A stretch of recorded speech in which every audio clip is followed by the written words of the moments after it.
All right, what's up, my brothers? In this video, I'm going to be reacting to a email I got from a viewer who sponsored this topic, who essentially can't get a woman he dated 10 years ago out of his head. Quick frame around it. Guy is a really, really successful marketing executive, lives in the US. I'll leave it at that. But what I'll do is I'll throw up on the screen the email, read through it, and see if we can offer a little bit of advice and clarity here, because it's not often you see guys. I'm going to assume he's obsessed with her from 10 years ago, because otherwise, why would you write me this email and go to all this trouble? And by the way, guys, if you haven't seen some of the new merch on the Teespring store, it's on the store tab of the channel. This is the ZFG t-shirt. You can go ahead and grab one there from that link. Let's get started on this and read it. Welcome feedback from you and healthy feedback from viewers. That's you guys. So comment below at the end of this once you've watched it. This was almost broached on Before the Trainwreck number 83. That playlist is still available on my YouTube channel. I did that with Troy Francis. He brought 5 tips for guys when it came to women. So you can go have a look at that. But it looks like it was last December. And at the 240 mark, he quotes, even players can still get hooked on a particular girl, but often it's more about the affection, bonding, and oxytocin. Okay. So that was Troy's take on it. And I'd agree with that. I think that there's probably players out there that do have their version of a one, somebody that they might have a slight obsession over, or they just can't get them out of their head. Bound to happen from time to time. But let's get into his request, and then we'll feed back with all the details.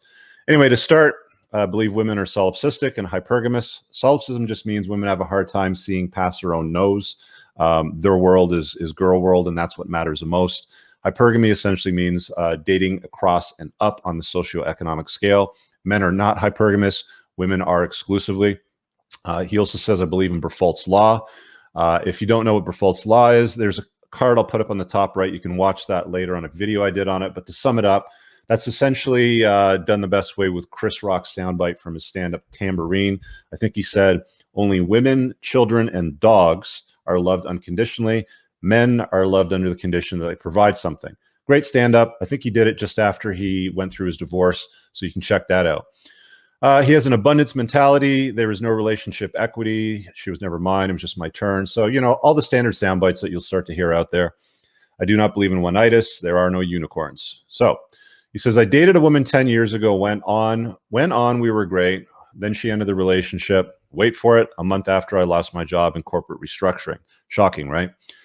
Textbook hypergamy. She never admit she ended the relationship because I lost my job. Textbook solipsism. This guy's plugged in. He's pretty good. Lesson learned. Good to happen then. Not married, no kids, no divorce, no alimony, no child support. She educated me on female nature. It's not a bug in the system. It's a feature. The sky is blue. Grass is green. It is what it is. Can't change nature. Realize it, accept it, adjust. See the minefield and walk around those mines. This guy has been watching my stuff for a while. He knows exactly where we're at. He doesn't say, though, how long they dated for. He said he dated her 10 years ago.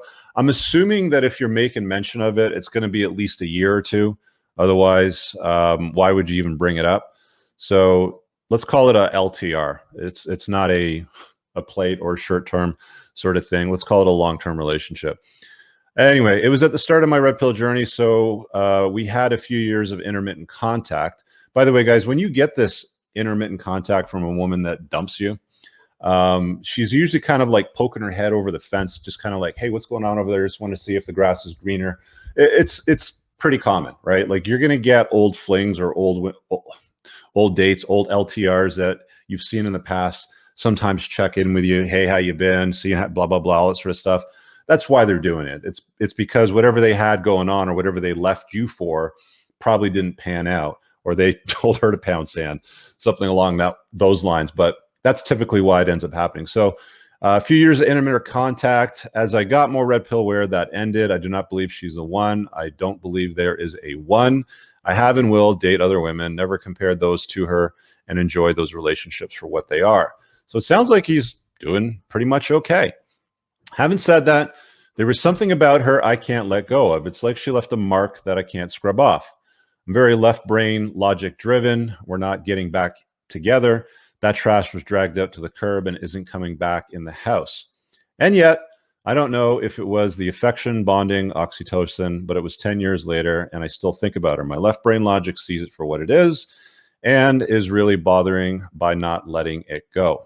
So it doesn't sound like obsession, meaning you're thinking about her hour by hour or on a daily basis.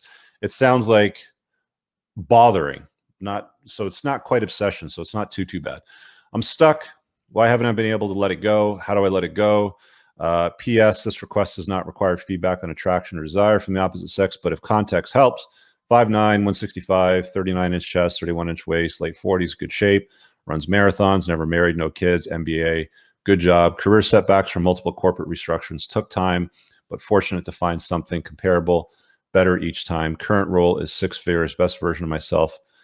Best version of myself on a scale, he says an 8, born with average looks, working on the rest, blah, blah, blah, maximizing career. Okay, well, you get the idea. I can pull that out of the screen now because that's all that he's got for us on the read. So now let's talk about the mend. Well, okay, let's talk about thinking about exes first, right? Because this is going to happen to everybody. Normal, and I'm going to normal range it because this is going to go on a sliding scale. So normal here somewhere is going to be like, I'm driving my car down the street and at a stoplight, a motorcycle that I used to ride in my 20s when I dated a girl that I had one night is 4 shows up. And that triggers that memory. It's like, oh, there's a GSXR 750. I dated so-and-so at the time. Triggers that memory. That's pretty normal. You're flipping through Netflix on a date. You're sitting back. You got a Netflix and chill night. Boom, boom, boom. You're like, oh, I remember that movie. I watched it with so-and-so 10 years ago. And that kind of triggers that memory. That's normal. Okay, that's normal range sort of stuff. Okay, when it starts to slide over to obsessive, you're going to move towards things like you're tripping over personal items in your house, cards, gifts, clothing, stuff like that that may be laying around. If you're doing stuff like that, the solution to that is get rid of it. Sell it, throw it in the garbage, give it away, whatever. Why does it need to be in your house as a reminder? So if things like that are triggering the memories, then you're starting to lean more into the obsessive, I would say. Now, one of the things that happened that's interesting when he created this imprint on himself, or she created this imprint on him, is the relationship ended. It was on again, off again. It was hot and cold. He said when it was good sort of thing. But it ended when he lost his job. I've been laid off, I think maybe twice in my life. Maybe once. Once was the most traumatic one. I'm never going to forget the day that I got called down to the main offices from the operating floor that I was on at the agency that I was working at. And they sat me down at the table, and the president of the company, this is 600 people at this company, was sitting on one side with the human resource manager, and they slide a manila envelope across the table. They say, sit down. They slide it across the table and they say, we're letting you go. There's a package in that envelope, and you open it up and you look at it and you're like, huh. Well, wasn't planning on that today.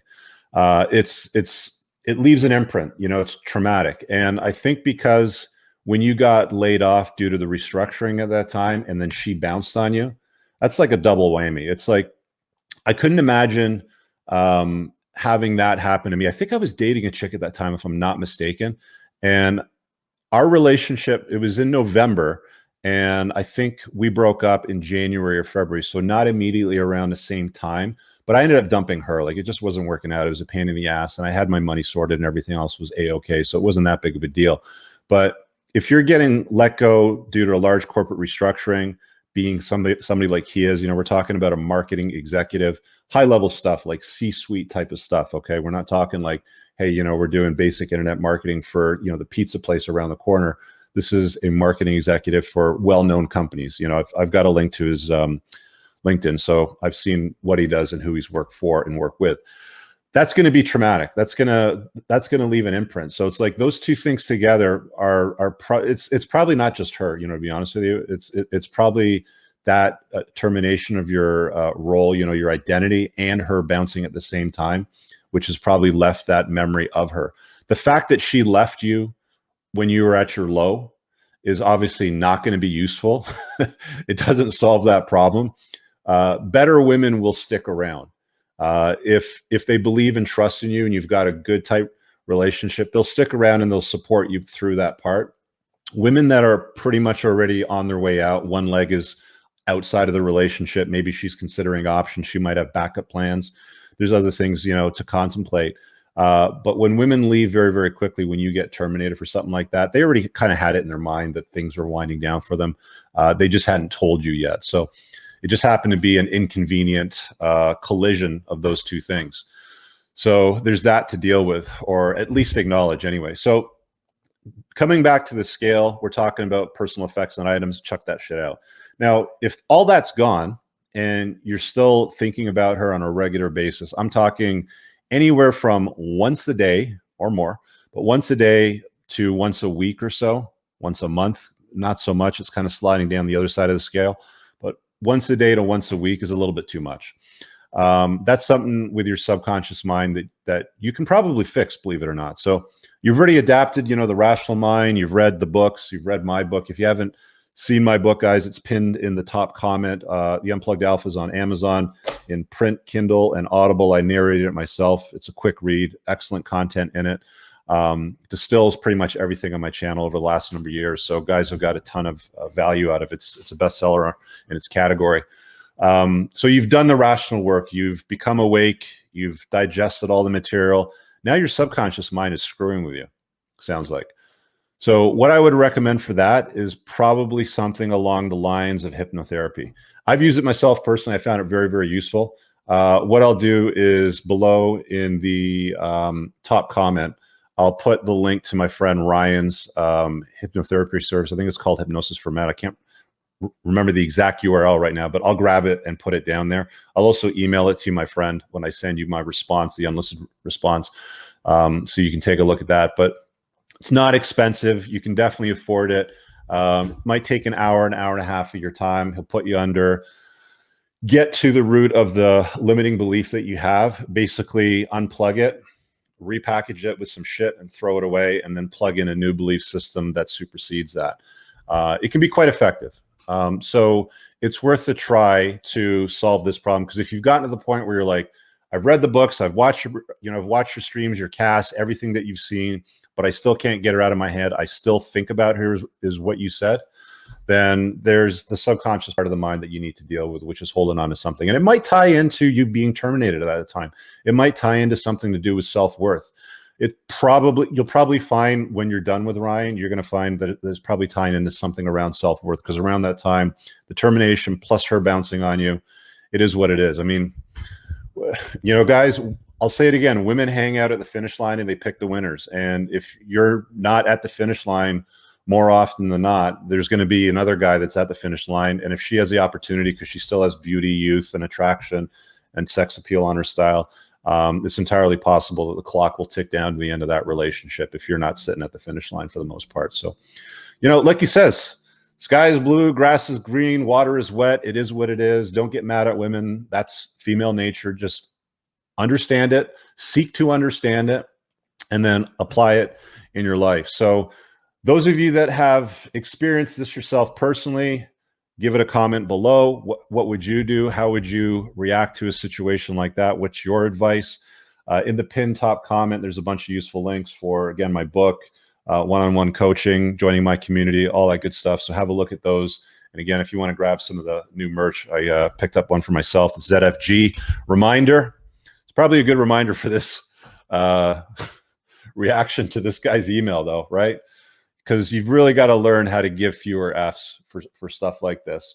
And I've got a chapter in my book that deals with managing your F's so that you don't dispense them to things that aren't F-worthy. That's a logical mind. It can deal with that. But if you've got a limiting belief somewhere in your subconscious mind, check out hypnotherapy. Links below. See you guys later. Have an amazing day. Give the video a thumbs up and comment. Give this guy some advice. Peace out.